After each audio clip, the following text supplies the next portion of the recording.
Pendant un moment, on avait envisagé qu'Ursula von der Leyen soit la patronne de l'OTAN. Mais finalement, elle a réfléchi, la place est chaude, le poste lui plaît, et elle a décidé de rester la patronne de l'Europe. Et soyez sûr d'une chose, votre prochain patron de l'Europe, ça sera bien Ursula von der Leyen, parce qu'elle a derrière elle le plus gros parti européen.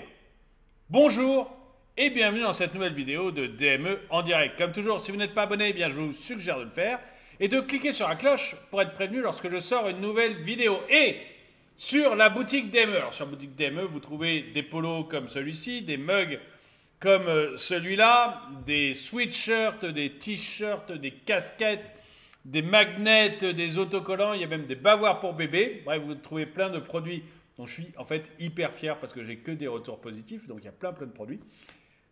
Sur la boutique DME, pour aller sur la boutique DME, en dessous de cette vidéo, si vous êtes sur YouTube, vous allez avoir ce polo qui va apparaître ou ce mug qui va apparaître. Donc vous cliquez dessus. Sinon, vous allez sur la chaîne YouTube ou sur drawmyeconomy.com, onglet boutique dans les deux cas, et vous arrivez sur la boutique DME. Et là, je vous fais donc 20% de réduction jusqu'au 12 mars 2024. 20% de réduction jusqu'au 12 mars 2024. Voilà, c'est dit. Je suis fier de mes produits, j'en fais la promotion. Voilà. Allons voir ce qui est en train de se passer à l'Europe. Vous faites peut-être partie des gens qui ne sont pas hyper satisfaits du résultat d'Ursula von der Leyen. Moi, très honnêtement, j'ai du mal à trouver quelque chose de bien. Voilà, je ne peux pas dire le contraire. La paysannerie, etc., tout ce qui est agriculture, ça s'est effondré, et pas que en France, tous les agriculteurs européens hurlent. L'industrie s'effondre même en Allemagne. On a maintenant une zone euro qui est en récession alors que la Russie est en croissance de 3%. C'est le FMI, hein, c'est pas moi qui le dis. Hein. La zone euro est au bord de la récession. La Russie est en croissance de 3% d'après le FMI. Les États-Unis sont en hausse, sont en croissance aussi de plus de 3%. La Chine est en croissance, l'Inde est en croissance. Il n'y a que nous qui nous effondrons. Donc économiquement, c'est une catastrophe. On est en train de détruire notre secteur des voitures, notre secteur automobile qui emploie, qui est le plus gros secteur employeur en Europe. On est en train de le détruire et de l'offrir aux Chinois sous prétexte de voitures électriques. Je ne vous parle même pas du Covid, ni même des SMS échangés avec le patron de Pfizer. On n'a jamais pu savoir ce qu'il y avait dans ces SMS. Mais même le Parlement, lui, que nous, hommes de la rue, on ne le sache pas, on pourrait le comprendre, mais même le Parlement, lui, n'a pas eu le droit de savoir ce qu'il y avait dans ces échanges de SMS. Je vous passe toutes les affaires von der Leyen et je vous passe aussi son soutien à l'Ukraine où ce pays qui était infréquentable, hein, vous regardez avant l'invasion russe, l'Ukraine était infréquentable. On ne voulait pas la voir, Zelensky s'était fait attraper dans les Pandora Papers, vous savez, les comptes planqués au Panama. Le pays était l'un des plus corrompus au monde, donc vraiment, il était persona non grata en Europe, et grâce à cause de l'invasion en Ukraine, mais grâce à Ursula von der Leyen, maintenant, on est en procédure accélérée pour qu'il rentre dans l'Europe, il va rentrer dans l'OTAN, enfin, ça devient... L'Europe, elle, a dépensé plusieurs dizaines, voire centaines de milliards maintenant pour l'Ukraine. Ursula von der Leyen nous envoie toujours un peu plus près de la guerre en demandant qu'on augmente toujours l'aide à l'Ukraine. Donc on se rapproche toujours un petit peu plus de la guerre sous son égide. Bref, je ne vois pas du tout ce qu'elle a fait de positif pour l'Europe. J'ai l'impression que c'est une cata où que l'on regarde. Mais s'il y a des soutiens de von der Leyen, n'hésitez pas à me mettre dans les SMS un petit message pour me dire non, tu te trompes, ça, elle l'a extrêmement bien fait. Et j'en parlerai. Vous voyez, j'irai jusqu'à en parler s'il y a un truc qu'elle a extrêmement bien. Moi, j'ai l'impression que c'est une cata complète. Bon. Mais elle est contente. elle, ça lui plaît, et le parti politique qui est derrière elle, le PPE, Parti populaire européen, la soutient pleine balle. Alors on va voir que pour que ça passe quand même, ils font pédale douce sur certaines choses comme l'écologie. Vous voyez, ils font un peu pédale douce sur des carabistouilles comme celle-là ou la voiture électrique. Mais c'est juste pour qu'elle repasse. Derrière, ils vont pouvoir reprendre comme avant. Vous connaissez les politiques aussi bien que moi. On va regarder tout de suite cet article qui m'a beaucoup frappé. Ursula von der Leyen, présidente sortante de la Commission européenne, a reçu un soutien significatif de son parti politique, le Parti populaire européen, lors du congrès qui s'est tenu à Bucarest. Je connais bien Bucarest, j'ai vécu à Bucarest. Avec 400 voix pour et 89 voix contre, elle a été désignée pour briguer un second mandat à la présidence de la Commission européenne. Donc, et le PPE, c'est le plus gros parti européen. Donc, s'il passe, ça c'est très clair, hein. S'il passe, vous êtes sûr d'avoir Ursula dans les pattes. Votez comme vous voulez en juin.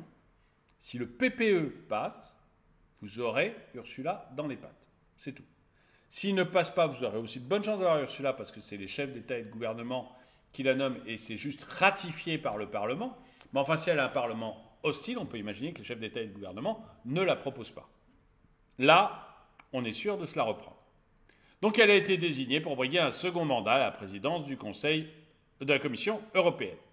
Cette nomination marque le début de la campagne électorale du PPE en vue des élections européennes des 6 et 9 juin. Âgée de 65 ans, Ursula von der Leyen aspire à poursuivre son mandat malgré les défis tumultueux auxquels l'Union européenne a été confrontée, tels que la pandémie de Covid-19, les tensions géopolitiques, notamment avec la guerre en Ukraine. Est-ce que vous jugez que ça a été bien géré, le Covid-19 ? Est-ce que vous jugez que tout s'est bien passé, que tout a été transparent, que le fait que, est-ce que ça ne vous dérange pas les SMS un peu douteux entre Ursula et le patron de Pfizer ? Dites-le moi dans les commentaires. Moi,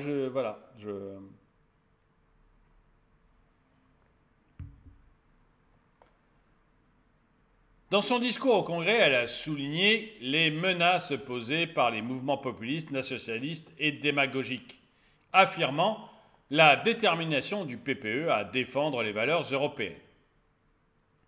En tant que première femme, ça serait bien qu'on les définisse, les valeurs européennes. C'est quoi les valeurs européennes ? Vous voyez, ils ont toujours des grands mots à la bouche, les valeurs européennes, mais sans nous les donner.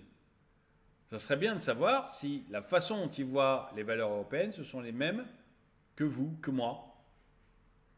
J'aimerais qu'on me dise, voilà, quelles sont les valeurs européennes. Ça serait intéressant. Je ne dis pas qu'il n'y ait pas de valeurs européennes, je suis sûr qu'il y en a, mais c'est quoi ? Qu'est-ce qui nous unit, nous, les Allemands, les Autrichiens et les Roumains, puisqu'elle était à Bucarest. Donc qu'est-ce qui nous unit ? Quelles sont les valeurs qui nous unissent ? Moi, je trouve que ce serait super intéressant de savoir ça. En tant que première femme à occuper ce poste, Ursula von der Leyen bénéficie d'un large soutien au sein du PPE avec un bilan jugé positif.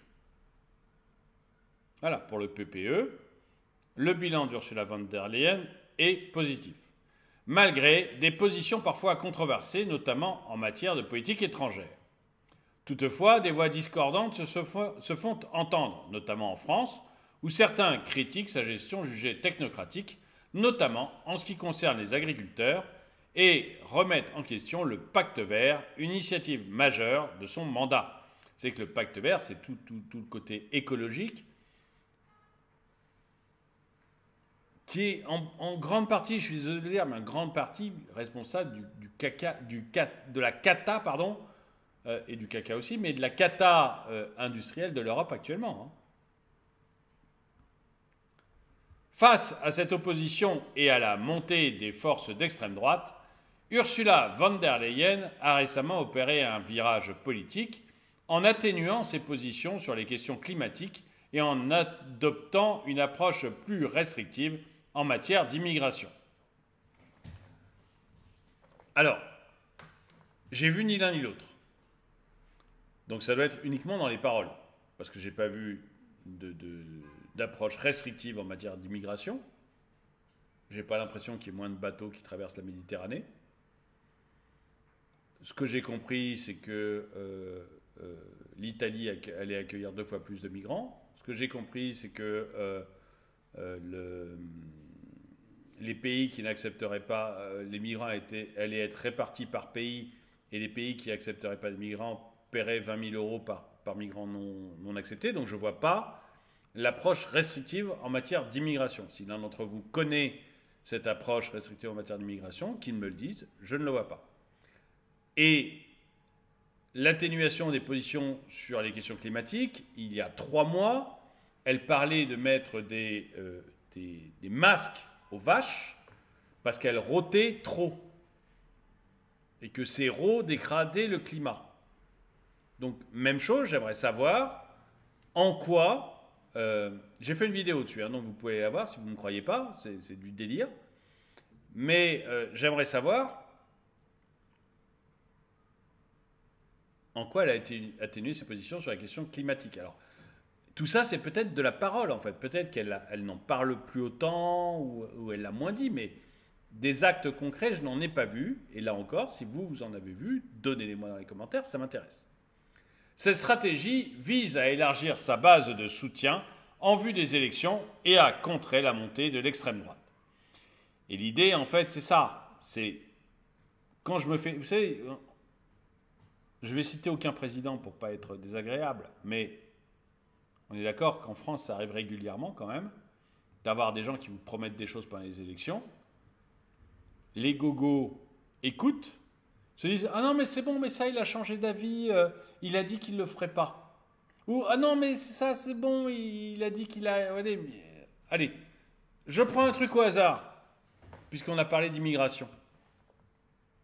Je prends un truc au hasard, vous avez entendu comme moi Emmanuel Macron qui a promis pour la 2e fois que 100% des OQTF quitteraient la France. Il a promis ça juste avant les élections. 100% des OQTF quitteraient la France. On en est à 6%.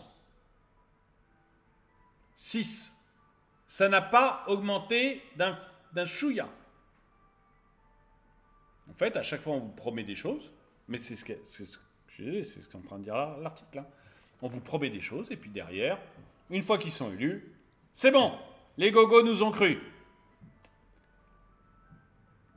En effet, elle cherche à rassembler le plus large soutien possible, consciente de la nécessité d'une majorité au Parlement européen et du soutien des chefs d'État et de gouvernement des pays membres lors du Conseil européen. En parallèle, les socialistes européens ont lancé leur propre offensive lors d'un événement à Rome, mettant en avant l'importance du scrutin pour contrer la montée des tendances illibérales dans l'Union européenne. Dans l'ensemble, la désignation d'Ursula von der Leyen pour briguer un second mandat à la présidence de la Commission européenne marque le début d'une campagne électorale intense, où les principaux partis politiques cherchent à mobiliser leur base et à convaincre les électeurs de l'importance des enjeux européens. Et j'aimerais bien savoir ce que vous en pensez. Est-ce que vous allez voter ? Moi, je vous dis ce que j'en pense. Aujourd'hui, je crois que je vais aller voter. Et ça fait une paire d'années que je n'ai pas voté. Ça fait une paire d'années que je n'ai pas voté. Je pense que là, je vais y aller. Je ne sais pas si ça sert à grand-chose. Mais ça servira au moins à envoyer le message de ras-le-bol. Donc, vous... Est-ce que je n'ai pas voté pour le PPE, vous voyez, je m'intéressais un peu au PPE, notamment parce qu'ils avaient dit la voiture électrique, on va décaler la date. Mais je comprends maintenant que quand ils ont dit ça, c'est uniquement un attrape-gogo, ou du moins c'est l'impression que ça me donne. Donc je ne voterai pas PPE, je verrai, je ne sais pas encore pour qui je voterai, mais je pense que je vais y aller. Et vous, j'aimerais bien savoir, est-ce que vous allez voter à ces élections européennes? Est-ce que vous allez voter PPE? Est-ce que, pour vous, le fait que le PPE soutienne Ursula von der Leyen, c'est positif ou négatif? Et est-ce que ça vous incite ou non à voter pour ce parti? Dites-moi ce que vous en pensez dans les commentaires. En tout cas, merci d'avoir regardé cette vidéo. Mettez-lui un pouce vers le haut, commentez-la, partagez-la. Merci à tous ceux qui soutiennent la chaîne. Et moi, je vous dis à très bientôt.